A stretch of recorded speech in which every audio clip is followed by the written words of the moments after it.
Trinesha Catrell, and welcome to First Love Yourself, where love, life, and Christ combine. I am so grateful to have you here on this journey of self-discovery and empowerment with me. In today's video, we're going to talk about God's got a blessing, and don't doubt yourself. But before we get started, if you're new here, go ahead and give me a thumbs up and subscribe to the channel so you never miss out on more uplifting and empowering content like this. So get comfortable because we are about to get into it. Let's go. Okay, so earlier today I'm reading the Bible and I believe I was reading Matthew 14. And then I also listened to a few sermons, some podcasts, the usual. I don't know why I say usual instead of usual, but anyways, as I'm listening and learning today, and I'm reading this book that was called How to Be Emotionally Intelligent in the Workplace, something along those lines. I do have my phone here, but I don't need to be researching it on video, so I'll have to put it in the description or below after the video. That way you can look it up if you want to read the book as well. But it just talked about different ways to be more emotionally intelligent, being willing to hear constructive criticism or when someone is saying something to you. Sometimes when people say things, you don't want to hear it because it's coming from someone that you don't like, or somebody that gets on your nerves, or somebody that's in competition with you, or whether you feel like you're in competition with someone else. It's a whole nother story, but I don't think this video is long enough for that. Could be long enough for that. So I'm going to try to keep it cute. So, but whenever we're going through life, I think it's important to see what our faults are, what our flaws are, what our weaknesses are, and what our strengths are, so that we can see where it is that we need to improve in life. And one thing that one of the ladies said in the podcast earlier today is that you're only in competition with yourself. So for me, when I was younger, I would always be in competition. I was going to sit here and just like skim over that and then just go ahead into the teaching. But I feel like it's important to be real on these videos, because transparency is the best way to teach other people. So when I was younger, I didn't know who I was. I thought life was supposed to suck. I really just felt like I needed to be in competition with everybody. But I wasn't in competition with everyone because I wanted to be like them. I was in competition with everyone because I felt like I wanted to be seen. And so as I got older and I started to find God, I started to learn what love was for real in real life. And then I started to really love myself. I noticed that God had enough blessings to go around, and I didn't need to be in competition with anybody but myself. And that's one of the things that the young lady said earlier today, is that you are the greatest competitor for yourself. Like your you right now should be in competition with the future you, because who you want to become is going to be greater than who you are right now in this moment. And when you see and you know that what God has for you, can't nobody take it away from you, it gives you a whole nother level of confidence that you know you don't need to compete with anyone else. It's plenty of winnings to go around. Like if we're in competition with each other, like America's Got Talent or something like that, the best person that they select is going to win, but that doesn't mean they're better than somebody else. You're all equal. It just means that this is the person they selected for the competition because they perform better or whatever else, for whatever reason. And your opportunity may come from somewhere else. There's plenty of blessings to go around. When it comes to that man, when it comes to that job, when it comes to that person, place, or thing, everything that's for you is for you, and can't no one take it away from you. I know I say it a lot in these videos, but it's so necessary for me to reiterate it, because I see a lot. Oh my gosh. It just disturbs my soul when I see people selling themselves short and willing to settle because they feel like it's a scarcity mindset out here in these streets. They feel like it's not enough to go around. Like, God only made one good man. This is the only man all of us need to go after. God only made one woman that's like this. Like, all of us could be a woman who could be somebody's wife, but we have to be willing to wait on God for the man that he has grace for us, and not just try to be in our own strength to go after the things that we want in life when we didn't ask God for discernment. And I know I'm saying that, and some people might feel attacked, but I promise you, it's not a personal attack on anyone that's watching this video. I was that person in the past. That's why I'm saying it. Usually when I do these videos, I'm saying it to keep myself accountable because I need to make sure I stay on the straight and narrow, and also because I was that person in the past. And so I know if I went through it, someone else is probably going through it. And sometimes just knowing that you're not alone is enough to make you change your mind and say, okay, I deserve better than this. Okay, I'm going to go for better than this. Okay, I'm not going to settle in my life for any person, place, or thing besides what God has for me or God's best for my life, because I know that God has better for me. I know that I can do better. I know that it's no scarcity out here. I don't care what the ratio is.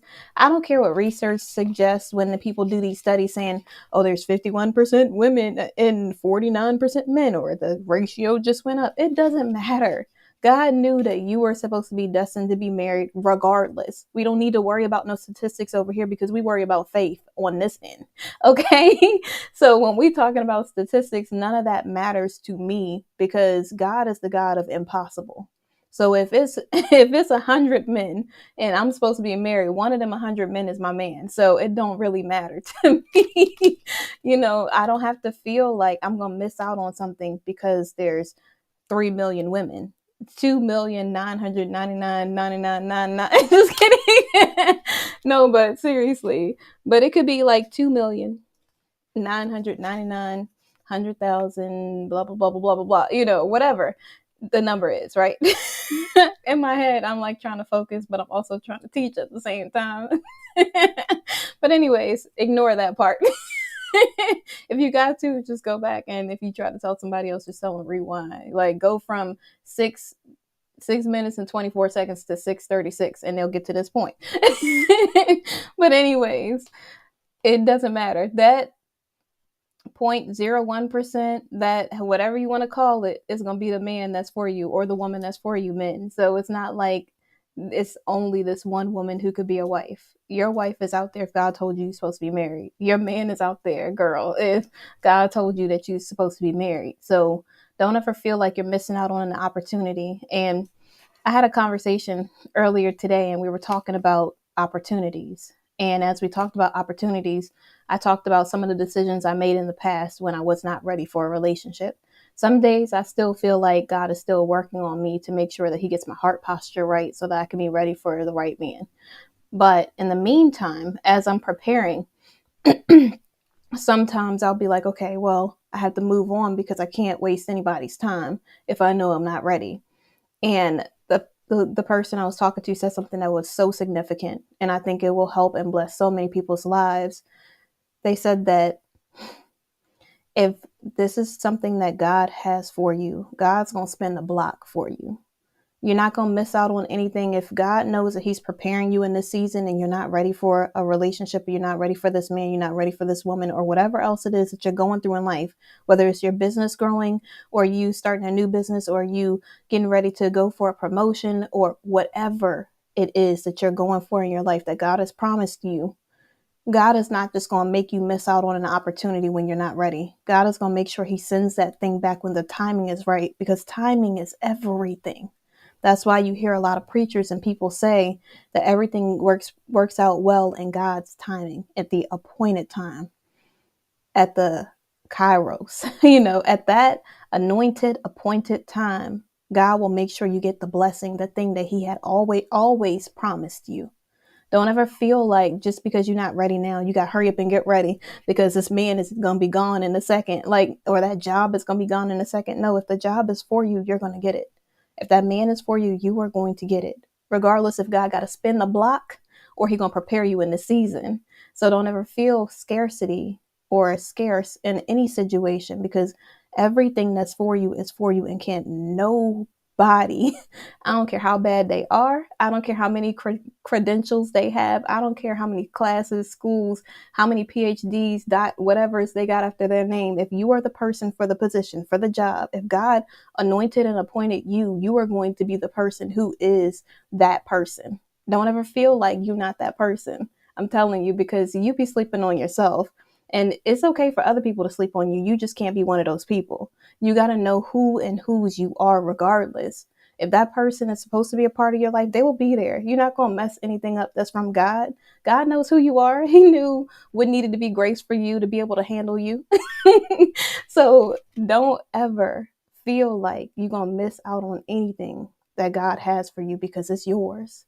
You got to name it. You got to claim it. You got to be like, I receive that and just receive it because God is going to give you everything that you desire, the desires of your heart for those that are called according to his purpose.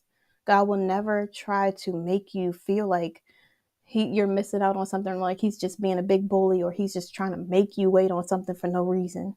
In your waiting season, this is the best part of the journey because you get to see all of the things that prepared you for this thing that God always promised you. And that is so beautiful when you can really enjoy being by yourself if you're in your single season, where you can really enjoy the classes and getting to know people when you're training for this position that God is preparing for you, when you can really go out and do things that seem meaningless at the time, but is preparing you for something else. You can meet so many people and have so many experiences that are joyful, that are amazing if you just enjoy it. Don't ever feel like this big thing or this promotion is going to look like you just getting a promotion. What else? It's like, and then what, right? So you enjoying the process is so important because it's showing that you were grateful of a few things. You were a good steward of a few things so he could bless you with many. As we are going through this journey, there's a couple things that I do to never doubt myself. And sometimes I forget because sometimes other people's, what people say is gets in your head or whatever else. That's why it's important to guard your ear gates and your eye gates, to be really conscientious of what you're listening to be really, you have to be really selective with the people that you surround yourself with the things that you're listening to, with the things that you watch, because you want to make sure you keep your mind open to the blessing. You don't want to block your blessings because your neural pathways are transmitting all these negative things to you. And so now you're doubting everything that God can do in your life. So here are 3 things that I do. First thing I do is I just do it. I see a discrepancy, I see a weakness, and I go after it. Like last year, I was learning how to swim. I know people don't want to like admit or whatever, but listen, wherever there's a weakness, wherever there's something that I want to learn that I feel like, okay, I don't know how to do this, I want to learn how to do this, because if God gifted me with the opportunity to be able to finance it, whatever else, I'm going to do it because I want to learn how to be a better person. So in swim classes, I took the swim classes. I was afraid, everything. I went after it anyways because I was like, listen, I see that there's a weakness in this area. I have to go after it. You cannot stop. The second thing I did was I acted. I acted before I could go back and say, oh, I can't do this. I'm too afraid. Oh, no, I'll never be able to do this. Before any negative thoughts went into my head, I signed up and I was like, okay, I already paid for it. I'm not asking for a refund. I'm going for it. So I just went head first into it. Well, I walked into it with purpose. Let me say it that way, because I don't want people to just be like falling into stuff. No, you choose decisions in your life so that you can make the best choices for yourself. And the third thing I did was I kept going. Even through negative criticism, even through doubt, even through unbelief, I just kept going for the thing that I wanted to do in life. Because the thing that will try to keep you stagnant or stop you from the blessing is the cynicism, the negative thoughts. Somebody will come in and they will criticize you and tell you who they think you should be and everything else. But it's important to remember who and whose you are so that you never stop going for the things that you want in life. You can never doubt yourself when you see the weakness and you still go for it anyways. When you act on that and you just continue regardless and you keep going, because you know that no matter what anybody else is talking over here, you got to know who and whose you are. You got to want to be better for yourself, because everyone else will see the growth. And it doesn't matter what anybody else thinks, because when you know who you are, you don't need an amen from the crowd. You just need to know that you're pleasing to God. So always remember that. No one is you, and that's your power. That's what Liz said earlier. And then Joy said something similar. She said, you are you, and that is your superpower. You have to remember that. When you are going at these challenging things, when you're doing things that seem like they're impossible, when you know that God's got a blessing for you and you're thinking about doubting yourself, always remember that you being you, your best version of yourself, is your superpower. That is the thing that is going to give you strength in your weaknesses. That when God is with you, that is the thing that's going to strengthen you and keep you confident. That's the thing that's going to make you feel secure, because regardless of what anybody else thinks, you know that you were your authentic self.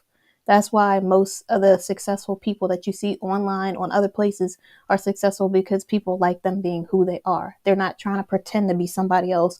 They're being themselves for the most part. I'm not talking about the pictures that they take, because that could just be them taking a picture on a beach in somebody else's yard. I don't know. I'm not trying to get on people. I'm just saying we got to really be just focused on ourselves. It doesn't matter what anybody else is doing, because we don't know their life. We don't know if that's true or fake. We don't know if they just fronting. We don't know. I know that's an old school word, but listen, we don't know what they do in their life.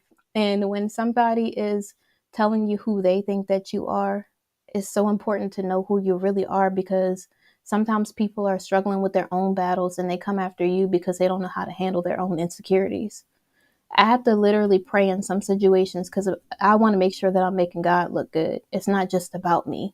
Like it might be pleasing to the flesh temporarily for me to get back at somebody and be like, oh yeah, this, and this. But that's not going to be pleasing to God. If I really want to be godly, if I really want to be about that God life, then I need to have the same grace that God gave me. And that does not mean I need to let somebody walk all over top of me. That means that I don't need to be in a shouting match. I don't need to go back and forth, because like it says in Proverbs, two people going back and forth is two fools arguing. They both look like fools. I am not a fool. I'm trying to be wise in God. I'm trying to be wise in the world and a fool for God. And that's it. Not a fool in this world. And so as I'm living my life, it's okay for me to step up for myself. It's okay for you to take up for yourself, to acknowledge that you are who you are, and make sure that you stand on standards and boundaries, and also not hurt the person by just defending yourself. You could do that in a nice, calm, composed, content way, without it being something like, oh, it's got to be this whole thing. So in the season where I don't know what to do, I pray and I ask God to guide me, guide my mouth, guide my eyes, my ears, so I could say, speak, and hear the things that you want for me to say, speak, and hear, without it coming to compromise my integrity or my well-being, or me being the person that God intended for me to be. So whenever you're struggling, come to God. Pastor Jerry Flowers said earlier today, whenever you're struggling or you're getting tired or exhausted in life, go to God's feet, lay at his feet, pray, and he will give you the strength to make it through whatever it is that you're going through, give you the energy to keep going in your purpose. Because sometimes we turn to the things of the world, and none of those things are ever going to fill you up. Go to God to get fulfillment, because that is long term. So thank you so much for watching. Go ahead and give me a thumbs up and subscribe to the channel. And I will see you guys tomorrow. Bye.